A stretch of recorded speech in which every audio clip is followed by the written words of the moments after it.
So welcome to COSA's April member webinar. I'm Barbara T., COSA's Executive Director, and I'm pleased to welcome you today on COSA's behalf and on behalf of our April webinar sponsor, Preservica. I'm also pleased to introduce our distinguished panel of speakers, all who are members of COSA's Advocacy Committee.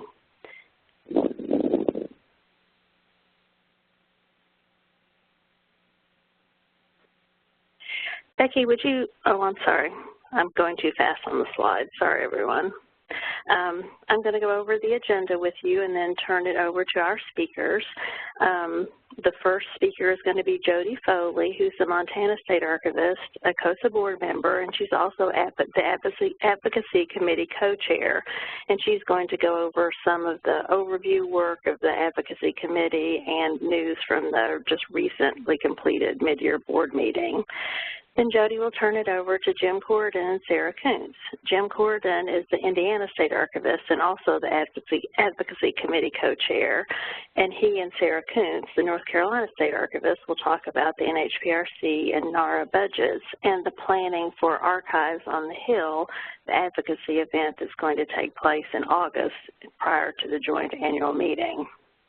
Then we're going to have some really interesting presentations from some of our successful advocacy efforts in the states of Texas and Maine. Jelaine Chubb, the Texas State Archivist, will talk about her experiences in Texas, and David Cheever, the Maine State Archivist, will talk about some of the successes he has had in Maine. And without further ado, I will turn that over to Jody so that she can begin her presentation. Hi, everyone. Can you hear me? Is everything coming through okay?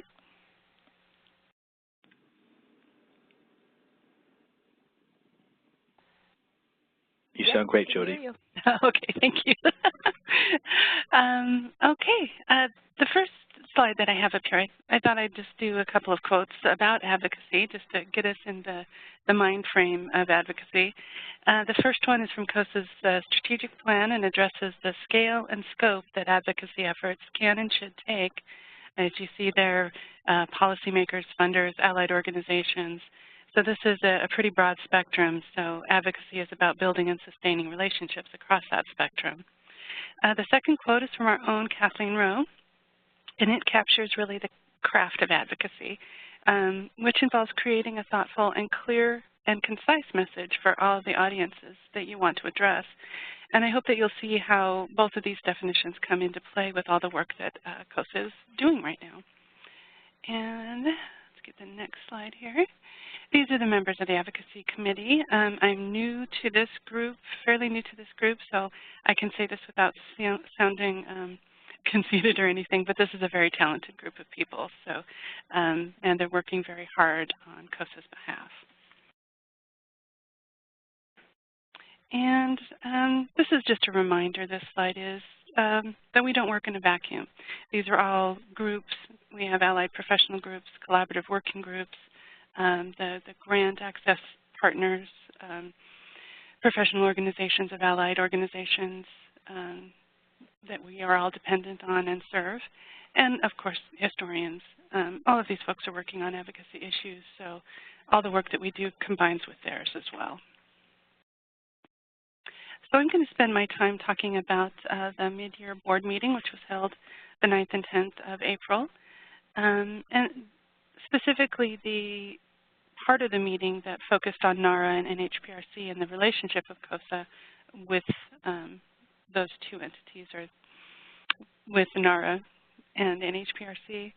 The first part of the day, and we did have an entire day, which I thought was really impressive, was dedicated to COSA's relationship with NARA.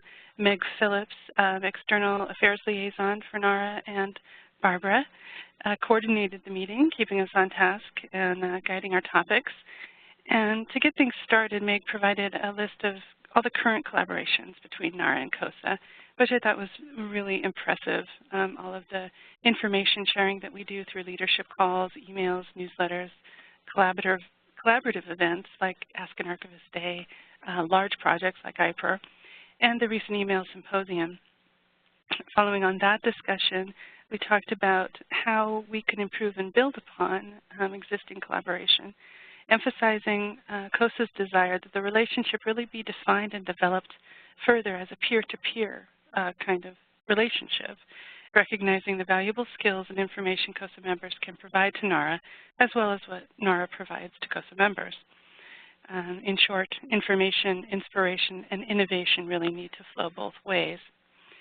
The results of the conversation that we had were presented to the Archivist of the United States, who I believe was receptive, and also expressed his interest in really focusing in on open government and access, two areas that we can all really build upon. And finally, an update was provided by John Hamilton about what lays ahead or lie ahead for NARA and NHPR on the Hill, which is going to include the budget cycle and reauthorization, but Jim will discuss that more in a moment. I think the big takeaway for me was just the acknowledgement from NARA of the importance of our relationship with them and a commitment to build upon that through more information exchange and collaborative projects. So the outcomes from the meeting itself are these three, looking at quarterly COSA-NAGARA webinars. This would be a series that will draw on the successful format of the email symposium with a NARA member and a state archivist co-teaching webinars, drawing on the unique capabilities of each and their resources and goals to give both NARA and state archivists an opportunity to learn from each other. The first of these will focus on the History Hub, and that will be presented by Pam Wright, I think, who is the Innovation Director, I believe. And similar crowdsourcing and online reference efforts by COSA member Steve Murray. I think that'll move forward. We also discussed a newsletter specifically for NARA staff to understand the work and projects done by state archives, and on-demand briefing calls from NARA. Both of those designed to get information flowing deeper into NARA and out of NARA and deeper within our organization to them, and just improving understanding between the two organizations of what we do on a daily basis. We're also going to look at this Great Ideas Exchange Day that will be held in August, just prior to the joint conference in DC. That event will be held on the 14th. It'll be day long, and the format, as I understand it, is it will be 3 case studies on topics of importance to NARA and state archives. These are not set yet, I don't believe, but some of the ideas that were put forward as we discussed this were electronic records appraisal, e-records processing, and access tools, and reference strategies, online reference strategies. And we hope that the ideas that come forward from the Great Idea Exchange will feed back into those quarterly NARA webinars. And then, of course, future planning will move forward, and this is going to, we hope, come out of the Great Ideas Exchange as well. Some ideas there could be working on retention schedules for cross-jurisdiction between state and federal repositories. Apparently this is work that was done in the 1980s, but really not followed up on. But with electronic records, there's going to be a whole lot of other long-term collaborations that we can work on, I believe. And the second half of the day, we met with the new Executive Director of NHPRC, Chris Eck. Chris comes to NARA from a background in public history, or NHPRC, I should say, a background in public history, archaeology, and historic preservation. We were very encouraged that his background includes so much collaboration, and Mr. Eck seemed to let us know, or did let us know, that collaboration was high on his list.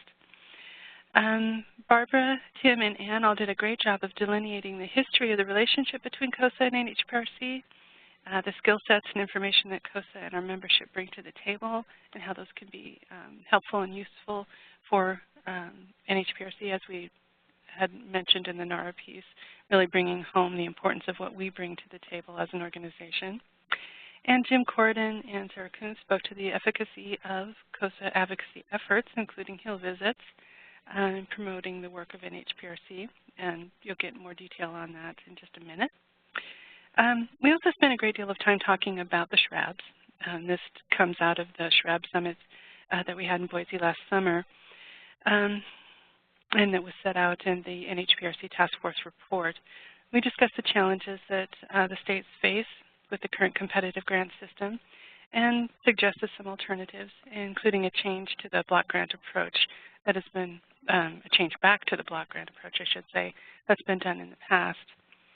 The two main outcomes, I think, of that conversation, pardon me, will be that COSA will submit a proposal supporting a return to the block grant format. This was a topic brought forward, as I said, in Boise.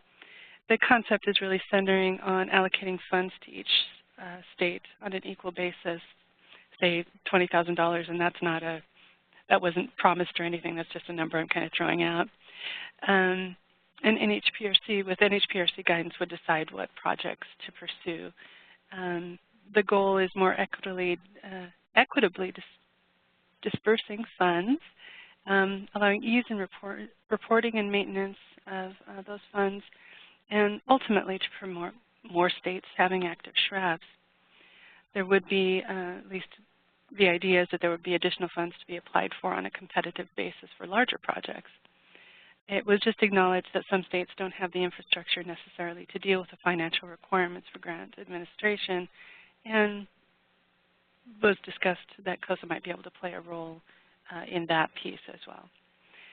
And secondly, NHPRC, on their side of things, will create more of a streamlined listing of the projects and topics that they would like to see addressed by the shrubs, thereby giving a little more direct guidance to us about what it is that they want to occur in these shrub grants. A lot of these topics are going to be discussed during the calls to the states next month. So if you have ideas about or opinions about the block grant idea, you will have your chance when we have the state calls to talk about that and present any of your concerns. See if I can get that next slide. There we go.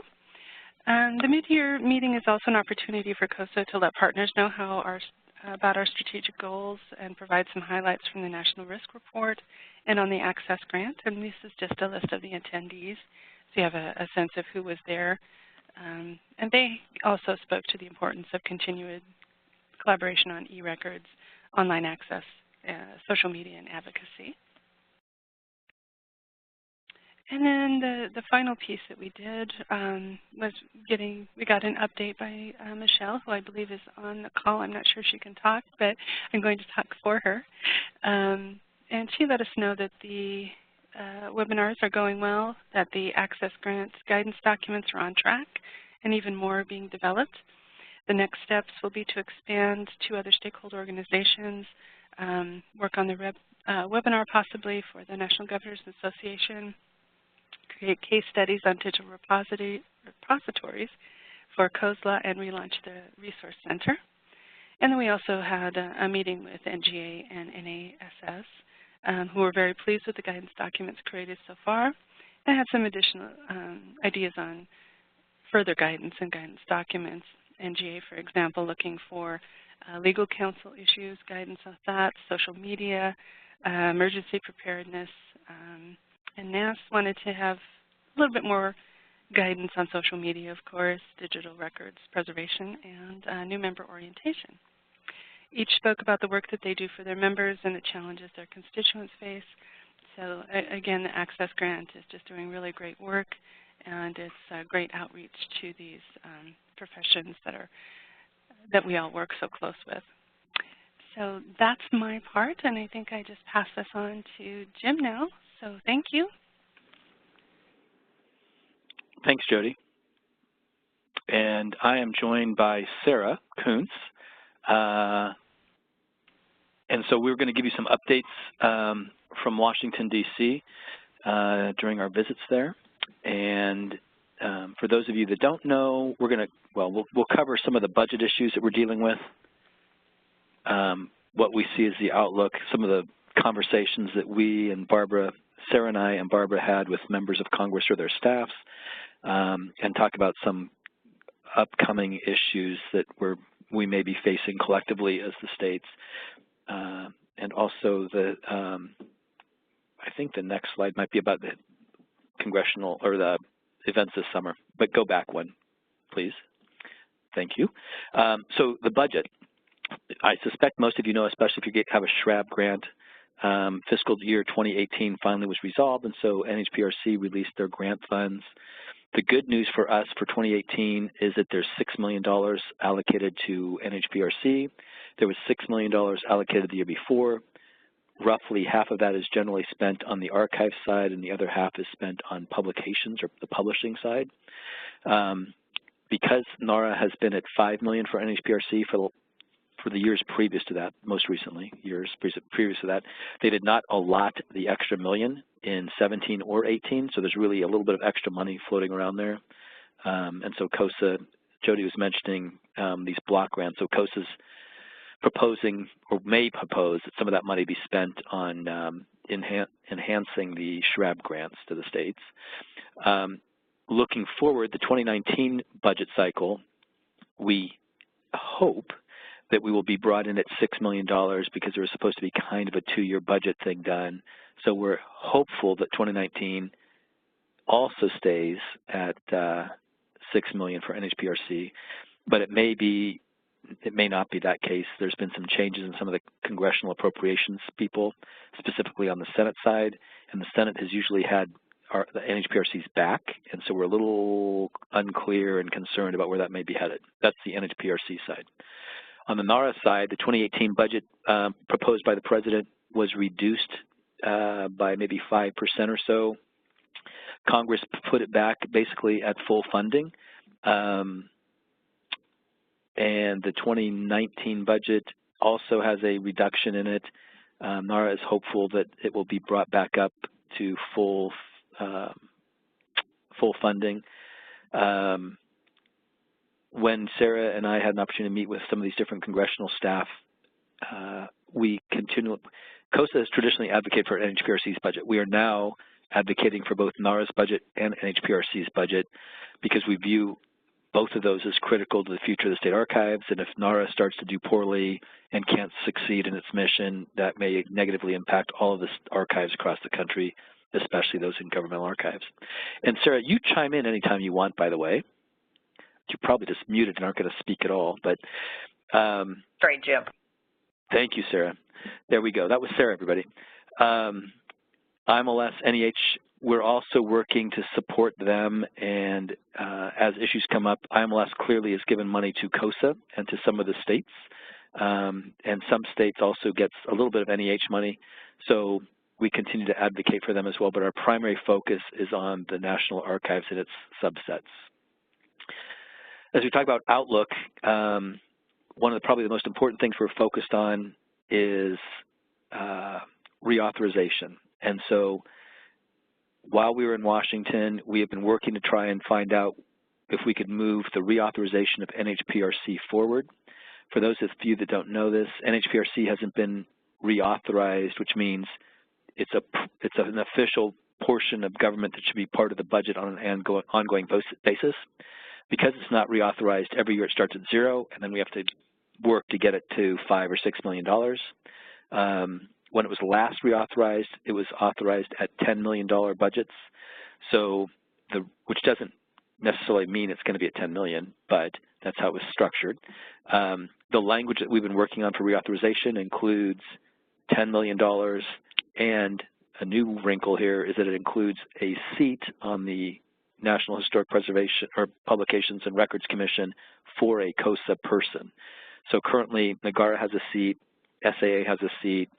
There's, I think, 12 or 15 people on the board, but COSA is not on there. And so the amendment or the version of the reauthorization language that's been crafted by the Senate and provided to the House both have COSA as getting a seat. We are hopeful that that might get introduced this year. Congressman Mark Meadows from North Carolina is looking to potentially introduce that. While we were in Washington, D.C. in April, we met with both Republicans and Democrats from both chambers, working to begin the process of getting support and lining up co-sponsors so that if that's introduced, it can show that it has bipartisan support in both houses. We expect that if this passes or when it passes, it should help us in the process of getting funding for NHPRC and hopefully not having to have as many fights to try and move things forward. The final bullet point on this sheet deals with presidential libraries, and really there's this broader topic. There's two issues that I want to bring to your attention that we're a little concerned with. They're on the horizon, looking out. We don't know if they're going to become big issues or not. But the National Archives is looking at maybe reevaluating how they interact with presidential libraries. So we will follow up as more detail becomes available. The relationship may be in some situations where the presidential libraries have large endowments or their foundations do, that the National Archives might transfer responsibilities of those libraries over to those foundations. That at this point won't affect all of them. It may just affect the wealthiest, let's say the Reagan Library or the Johnson Library or the Kennedy Library, potentially. And the decision hasn't quite been finalized, but they're having conversations about that. And that might impact congressional views of NARA and where NARA is going. The other thing that's not listed specifically but is on the horizon right now, fallout from the Facebook Cambridge Analytics issue has caused some of the social media companies to tighten controls around data and archival data. And so Twitter is apparently deciding or has decided that data that has been, or content that has been posted on someone's page can be deleted from that page, and you're required to delete it from your archive. For instance, if the governor of Indiana posts something and someone finds it controversial and writes a nasty response, and that person who wrote the nasty response realizes they probably shouldn't have said that and decides to delete it, what Twitter is saying is that deleted tweet should also be deleted from an archive if the individual decides they want to delete it to protect their privacy. That likely violates almost all of our public records laws. And so we are working in concert with the National Archives to determine whether or not we need to contact Twitter and start raising issues or verify first if that is actually their position, which we think it is, but that's not 100% verified. So COSA and the Advocacy Committee are working forward to try and gather additional data along with the National Archives to figure out exactly where Twitter is there. Next slide, please. Or I'll do it. Thank you. Sarah, do you want to do this one? Sure. And I would add one thing to Jim's conversation about our Hill visits too. Well, this can actually work in here. So part of what we were doing when we were messaging is trying to find out some other information from key staff members that would help us in the sort of continuous cycle of advocating for budgets and reauthorization. So this time when Jim and I were structuring our visits, we were picking specific committee chairs and ranking members as well, and that both in oversight and appropriations, as well as some of staffers to those committees. So we had some visits in both the House and the Senate side with both of those groups and with some key staffers to talk about those issues that he's been mentioning, reauthorization, bringing up NARA's and NHPRC's budget. And one of the important things, a takeaway that came out of that in terms of advocacy going forward is that we may need to consider doing some things as the budget process is getting started every year. We're a little bit delayed this year because of the delay in getting the budget passed, but the appropriations committees do take note of support from members for a program, so we're probably going to need to work that back into our advocacy piece, is that periodically we will have calls to reach out to your individual senators and representatives and have them register their support for NARA and NHPRC's budget so that that can be then recorded for the staff members as they're putting together those budgets for the Appropriations Committee. But we had a couple of days of important visits, including not just to the committee chairman or the subcommittee chair and the ranking members, but also to a couple other people who have been allies along the way in terms of saving NHPRC when it's been under threat, to just check with them and keep them up to date on the Archives on the Hill visits that are coming up and where we're at with reauthorization. Hopefully that covers it. Next slide.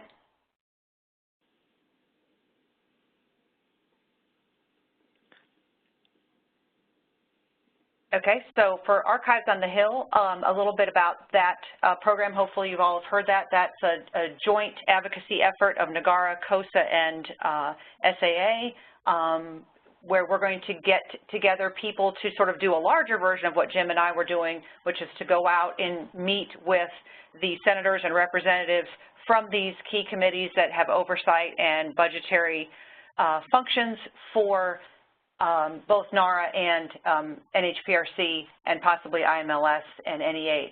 And that's going to take place in August, not July. August 14th. Yep, August 14th. Right before the joint annual meeting. And so you can see on the slide the messages that we're going to be talking about. We'll have handouts to come along with it. Leading up to that, we're going to be looking at what members each of the three organizations have in the specific districts and states where we want to target these members, and we will see if we can make sure we have a wide variety of people able to attend, providing them training both in webinar version and in person, as well as some background information about the members and where, you know, that they're going to go see. And then we'll go forward with that, and when we're done, we'll take a page from the playbook of other big advocacy days for humanities where we'll get feedback from everyone who participates in this and see what the temperature of the room is with the individual members of Congress. So you may be asked to comment on people that you know that would be good to visit if you're not able to advocate, or actually, you know, come and do a visit if you're able to do that and reach out to some of these important members of these committees and subcommittees. And I just want to make a comment. Lizette has posted something in the chat box about Gmail is looking to allow email to be automatically deleted after a certain amount of time if the author decides something's confidential. I had a meeting with the CIO of the state of Indiana who mentioned to me that Microsoft Outlook is doing the same kind of thing, or will be offering the same kind of thing. So there's some huge issues here. Ironically, maybe we're going to all start printing everything again, and our paper storage will start to expand. But we'll continue to try and monitor this, because a lot of this, I don't know if threat's the right word, but could be challenging for a public record, from a public records and public access standpoint. So thank you for that comment, Lizette. And I think at this point we're ready to turn it over to Jelaine and David Cheever. Okay, thank you. So I'm going to talk a little bit about how we took advantage of a Texas-sized crisis situation to get funding for our digital archive. And I'll give you a little bit of background first. We can go to the next slide, Becky. Thanks. So we didn't start trying to get a digital archive, you know, when Rick Perry decided to finally retire from being governor of the state of Texas. Actually, my predecessor, Chris LaPlante, has been trying to do this for well over about a decade. Started early in the 2000s, putting in regular requests to our legislature. I think there were at least 4 consecutive legislative requests, and these were not for large amounts of money in the hundreds of thousands of dollars.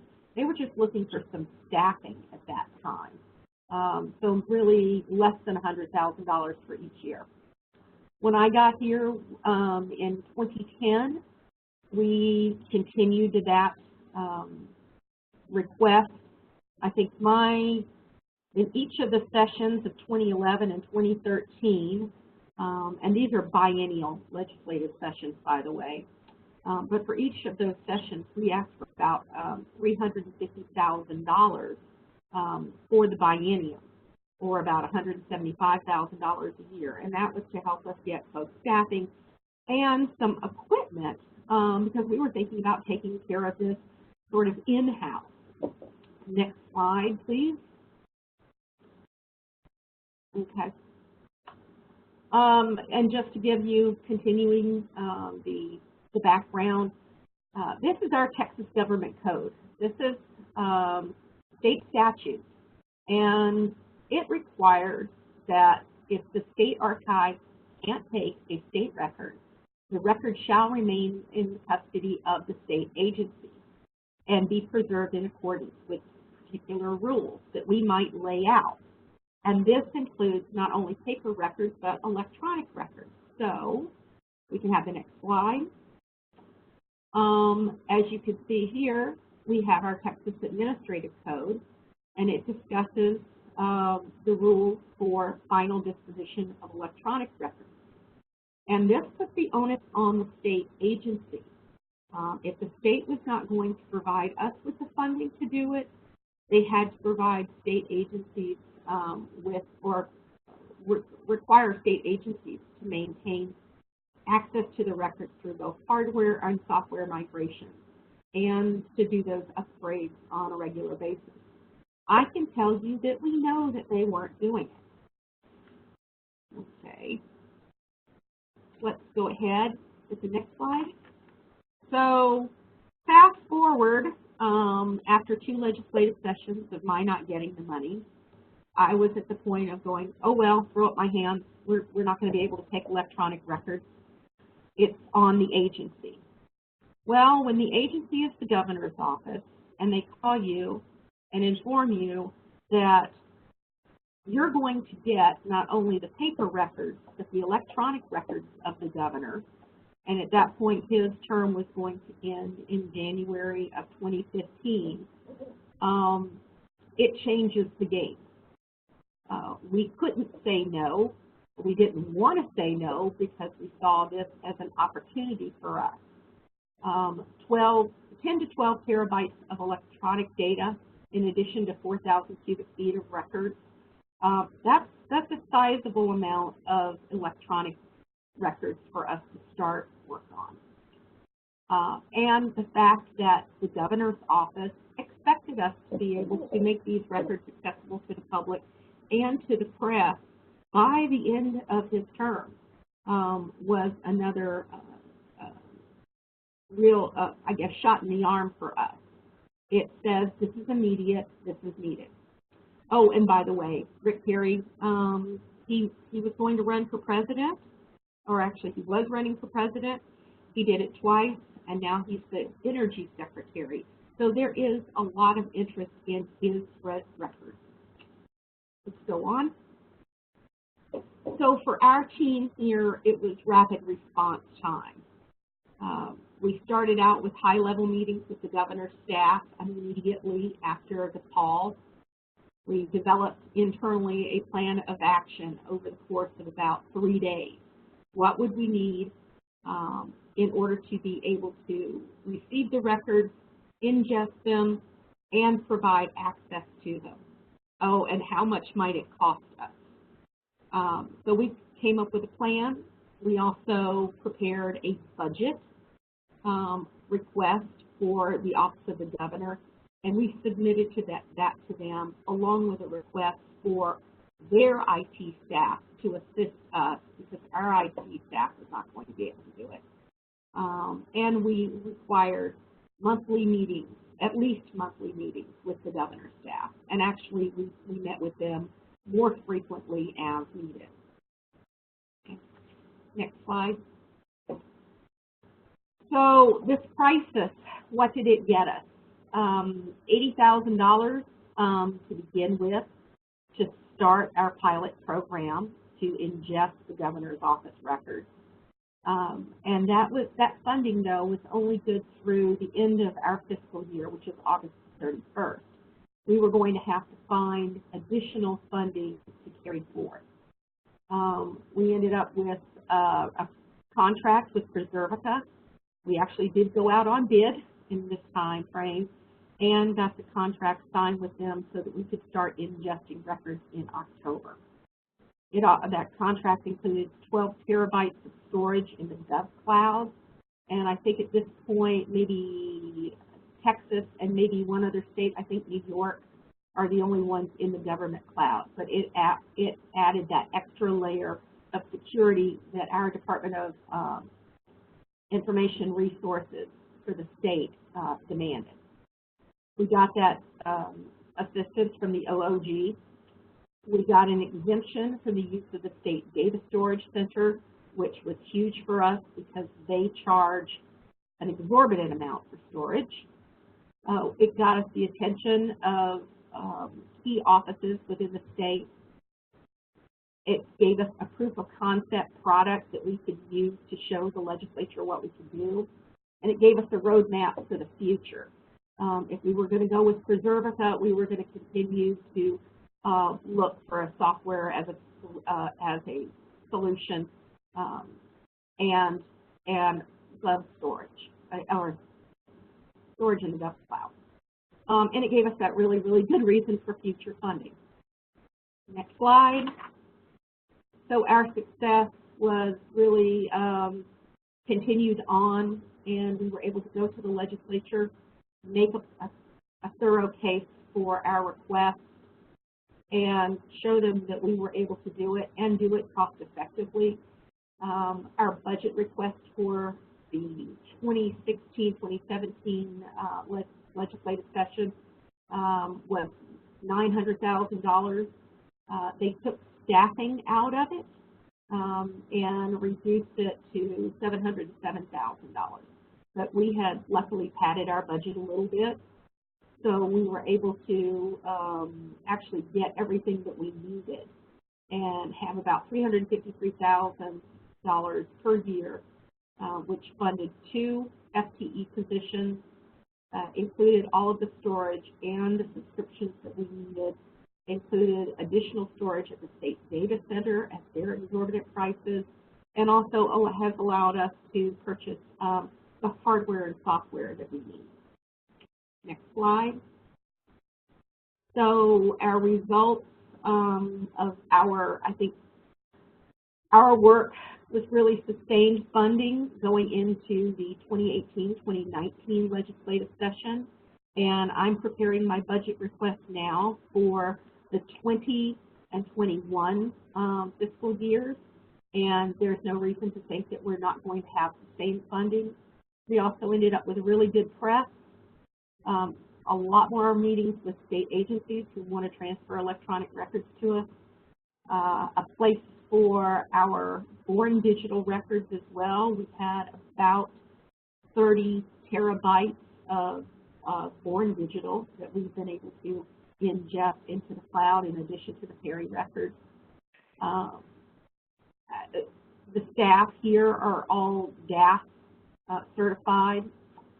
So we've got a thriving e-archives program, and our citizens can get information that they need with the click of a mouse. So I think we've been very successful over the past few years. And that's my advocacy story. It's always great to follow Texas. We're in Maine. We don't have that kind of money. However, I tried to look at it, and thank you for the opportunity. And if there's folks still online, I think we're still good. I came here 10 years ago and entered a situation that my predecessor, Jim Henderson, whom some of you may know, he saw it coming. He just couldn't do anything about it. So he told me that I had to have a high tolerance for frustration. And I said, okay, fine. What do we got? And he proceeded to tell me what the problems were with the building, what the problems were with the storage space, what the problem was with the technology. And I offered to have him stay on so he could deal with it. And for those who are trying to look, this is how we did it here. And I want to be a little lighthearted about it. I came in like Bugs Bunny. I was looking around going, what's up, Doc? What happened here? And it needed an assessment of not just the needs, but what tools did we have to begin to look at the situation and do anything about it? And that initial assessment yielded one key piece, and I hope that some of you have it already locked down. But Maine's Constitution requires that the Secretary of State be the keeper of the state's records. And the archives, which is fairly new to the administrative hierarchy of Maine government, we only go back as far as 1965, but the Secretary of State's office goes back to the founding of the state. And the keeping of the state records was really not all that well done, which led to the formation of the archives in '65 and the construction of an actual archives that was opened in '71, which I'll get to in a minute. But among the things we were trying to figure out is, okay, what do we have for tools? Who do we have for resources? Do we have anything to bring to bear? And I was reminded of the line that it's Jonathan Winters and the Russians are coming, the Russians are coming. He had all the resources he needed around him, but they were all scattered and sort of running around crazy. And he said, we've got to get organized. We've got to come up with a cogent message. We've got to come up with some way that we can approach the people who need to hear us and be able to affect whatever change or progress we want. Couldn't do it by hysterics. We had to dial back some of the rhetoric. Part of Jim's frustration was he would go before our appropriations people every legislative session, and he would give them the same story. And it came to be almost like, I don't want to say trite, but they expected him to come in, they expected him to be humble, they expected him to tell them the sky was falling, and yet the archives remained. So I said, let's dial that one up a little bit too and say, okay, give them numbers, give them the facts. How many records are being produced? What is happening to them? What is likely to happen to them if there is no activity from either the executive or the legislative branch, and for that matter, the judicial branch? And upon that, determining what it was we needed to tell them, we had to remain on message. We weren't going to go out and tell them the sky was falling. They'd already heard that, and they were ignoring it. So I said, well, just give them the facts. Play the old dragnet line. Just give them the facts. I'm telling you right now, we have 25,000 boxes that are out and uncovered in the landscape. And if you brought them to the archives, we couldn't take them in. They'd be on the sidewalk, or we'd have you put them right back in the truck and take them back. And I'd like to have Jelane's law, and maybe I'll poach on that, to say that if any archival material that we can't take has to stay in the generating agency. We don't have it quite that strongly worded, but really what choice do they have? So then they get in and they say, well, we've got rental properties all over the city and all over the state, and we're spending millions of dollars to store filing cabinets, and nobody knows where they are, what they hold. I said, well, then give me those numbers. Give me the facts, and then stay disciplined in the message. Next slide, please. So then the question was, anybody listening?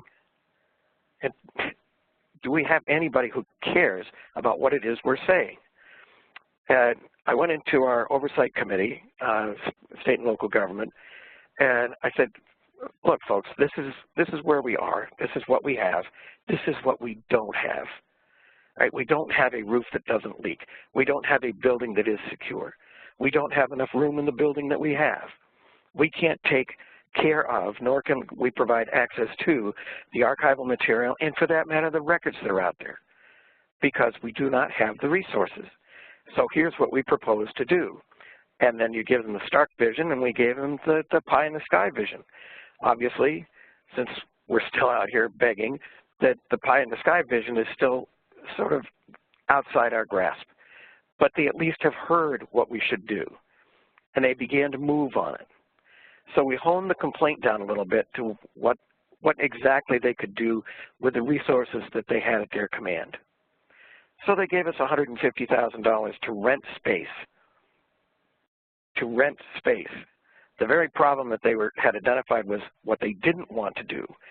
And then they gave us half a position so that if we were running back and forth to a satellite archives, we could have somebody who could serve as the runner.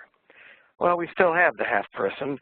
We still have the $150,000 because in the 5 years since they appropriated the money, we haven't been able to find adequate space. It just doesn't work. Every square foot is taken up, and what isn't taken up, you wouldn't put a box in. So we've carried that money forward. But we've gone back to the State and Local Government Committee, we've gone back to the Appropriations Committee, we keep going back to the Governor, and we keep telling them that this is where we are and this is what our needs are, and hey, thanks for the money, we're going to try to spend it. And then as this was building, obviously the digital onslaught was approaching as well. Year after year it's been, you know, Jim had it for the 20 years he was here, I've had it for the 10 that I've had. The solutions that they offer are not solutions, they're Band-Aids. So, as the Dread Pirate Roberts used to say, get used to disappointment. We're not going to get what we want. We're not even really going to get what we need. But in that, we can't lash out. We can't do it here, or we jeopardize the very progress that we can make. So getting the State and Local Government Committee on our side, getting the Appropriations Committee to understand, getting the governor to recognize. And part of that was we have to bring our story forward to them because they don't even know what's here. We are less than 100 yards from the legislative chambers and from the governor's office, and we can't get them to come over here and take a look. So we said, to heck with that. We now have the technology. Let's take the archives to them. We'll make reproductions. We'll get blow-ups. We'll take it over so that they can see it. And then we'll remind them that, you know what? All the stuff that you want us to take in that's yours, we don't have room for. So if you want your words to be read or heard or seen, you're going to have to come up with something because we don't have it. We can't make it out of whole cloth. Next slide, please. So the other part of this is and this is just part of the weird structure that we have, the constitutional officers in Maine, the Attorney General, State Treasurer, and the Secretary of State are elected by the legislature. If they're elected by the legislature, that means the majority party in the legislature is going to decide who holds the office. We don't have the luxury here to be partisan. In fact, some of our best friends don't even look at us as being political. I might be enrolled in a party, but they're never going to know it and they're never going to feel it because we cannot afford. We can't hate the people with whom we have philosophical disagreements. We have to treat everybody the same, and that so far is working.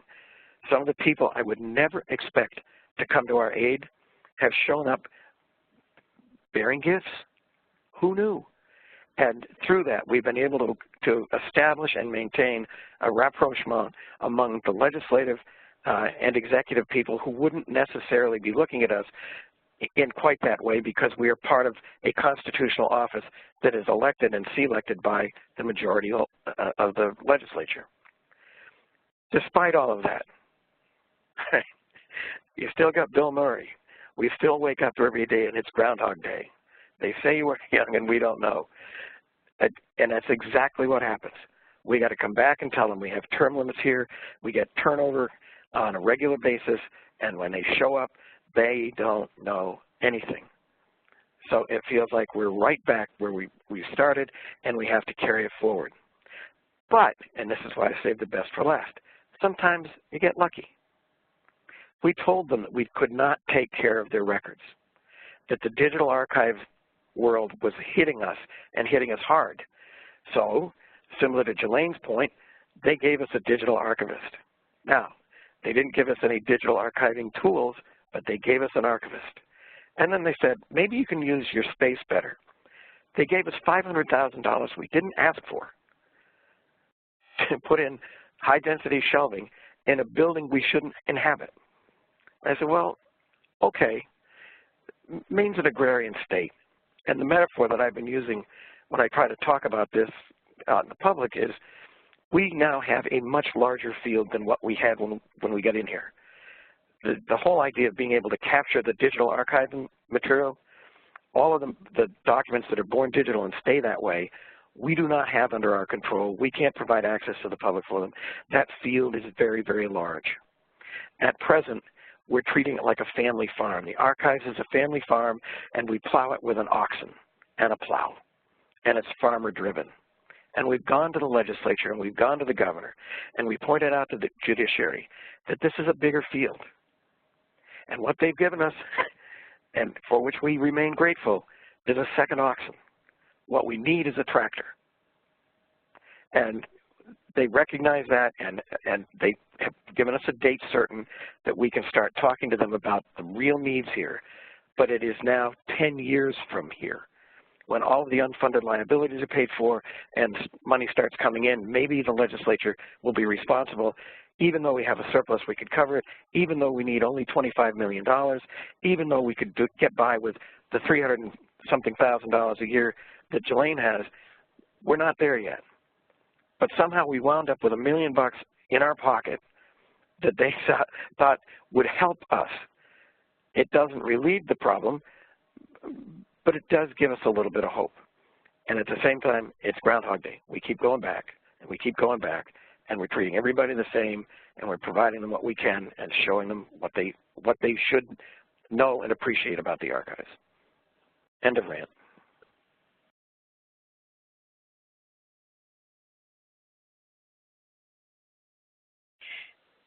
Thank you, David and Jelaine and Jody and Sarah and Jim. We really appreciate your comments and the overview of COSA's advocacy program, as well as some real-world examples from Texas and Maine, and also your colorful quotes, David, and your examples. I like the family farm quite a bit. If you all have questions, just type them into the chat box, and Becky and I can share them with the presenters. And while you're doing that, while you're gathering your thoughts and getting your questions typed in, I guess I have one question to share with everyone that almost everybody touched on, and that I've noticed when we make advocacy visits, that if you're thinking about archives and records management, that's a bipartisan issue. It doesn't really, I mean, there may be different ways to express it to people of different beliefs, but actually you can't really find anyone who hates the archives. There was one person in Congress who did, but I believe he's gone now. So how would you all comment on that and some of your experiences when you've talked to people on the Republican side and the Democratic side? That how can you just explain how it feels to you that it's not partisan?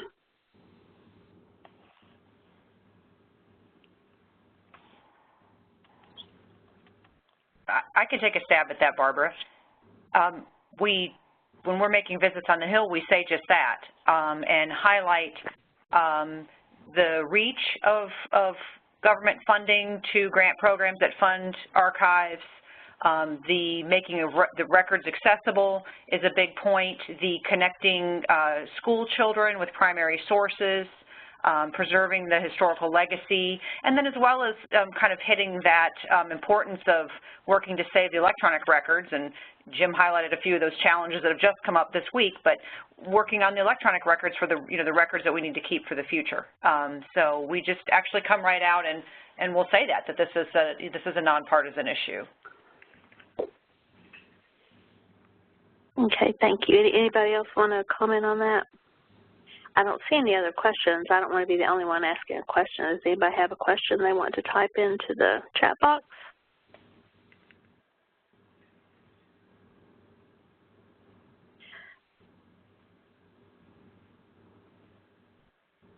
Let me just ask one more question then, if there aren't any other questions.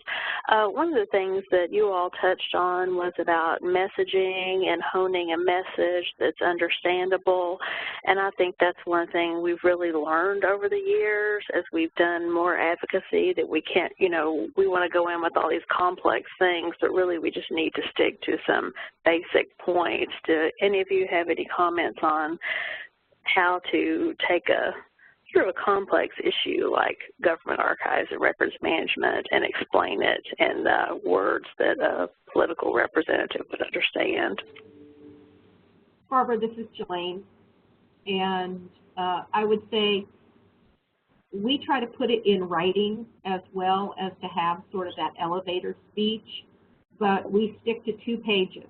We stick to keeping jargon out of it, saying it in plain language, and bullet points. We also give numbers. They want to know how much is it going to cost and what is it going to get them. And when are you going to come back for money again?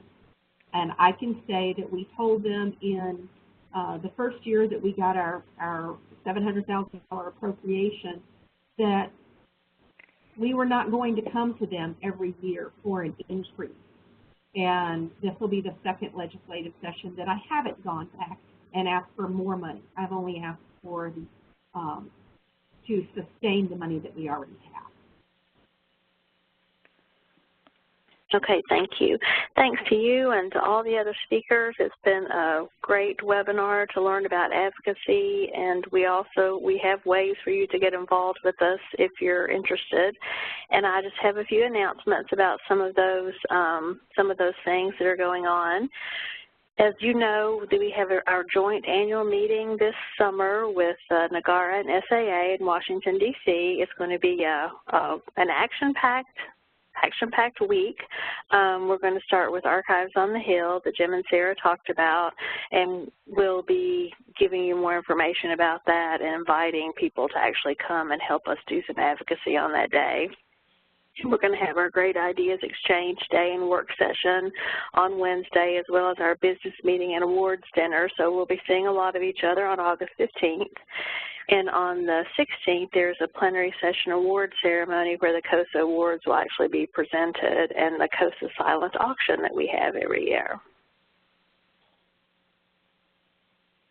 We also have upcoming webinars in our member webinar series next month, and for the 2 months after that, we're going back to our leadership and management theme for the year. On May 24th, we're going to talk about the Nexus Layers of Leadership project. Ann Ackerson, our former executive director, is going to be presenting because she worked on that project along with Catherine Skinner from Educopia, so we hope you join us for that. And in June and July, we have Sharon Leon, who's really very well known for being a good project manager in the digital humanities world. She's going to condense her 1.5-day project management workshop into 2 separate hours for COSA, so we hope you do join us for that. And after the annual meeting, if you're not able to go to the annual meeting, or if you want to be reminded of everything, just a couple of weeks afterwards, we'll have our annual meeting wrap up. Then we're also trying something that's really fun next week. We're going to follow up COSA's Attracting and Retaining Great Talent white paper with a webinar for San Jose State University graduate students. Pat Franks, who is a professor there in the Masters of Archives and Records Administration program, has arranged for us to present a webinar on government careers in archives and records management. We're going to be represented there by Matt Veach from Kansas, Chris Stinson from Oregon, and Kathy Popovich from Illinois. I've sent out information about this. If you're interested in attending, San Jose State is welcoming us to attend live, and we can also see the recording later. But if you didn't get the information and you're interested in it, please let me know. And we have another deadline next week. May 1st is the COSA Awards Program deadline. It's a really great opportunity for you to send in a nomination to recognize a colleague, a coworker, some of your staff, an advocate. We really look for award nominations that recognize people that work in our state archives and that help our state archives. So please, if you haven't made a nomination or even considered it, you have a few days with the deadline next Tuesday. So please, if you would like to make a nomination, maybe get started on it. And we also thank Family Search for sponsoring our awards program. And today we thank our April webinar sponsor, Preservica, who's happy to help us sponsor this webinar today. And we're also going to be announcing an exciting research project with Preservica a little bit later in the year, in a couple of months, that I think everyone will be interested in. So we thank Preservica for sponsoring us today. And we also have other sponsors and funders, so we thank all of our corporate sponsors: Ancestry, Family Search, Preservica, LibNova, Apex, Gaylord Archival, and Space Saver, and of course our federal funders, NHPRC and the IMLS.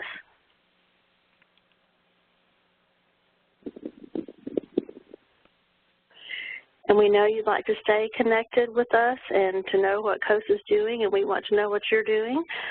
Please look at our website for up-to-date information. The Resource Center is getting new information daily, more resources added, so always take a look at that.